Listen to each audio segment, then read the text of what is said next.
કલરના ટપકા જોડવાની છે બરાબર। ચાલો પાછળ ગયા દેવ, આવો ઊભા થાવ।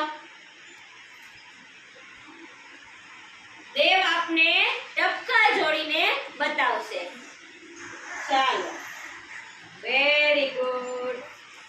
ચાલો દેવભાઈ, આવા કલરનું ટપકું આ લાઈનમાં હોય ઈ તારે જોડવાનું। ચાલો જોડવાનું છે બેટા। અહીંથી લઈને આપણે આમ સીધો લીટો કરી અહીંયા જોડવાનું। એવી રીતે આવું ટપકું ગોતો, ક્યાં છે? હા, તો ત્યાંથી લાઈન કરતા જાવ ને ન્યાયલા જાવ। Very good. હવે આવું ટપકું ક્યાં છે? હા, તો ત્યાં જવા દો। Very good. હવે આવું ટપકું ક્યાં છે? સરખું કરો, દેખાતું પણ નથી। અહીંથી લેવાનું ને આમ કરવાનું। ચાલો, પછી આવું ટપકું ક્યાં છે? ચાલો,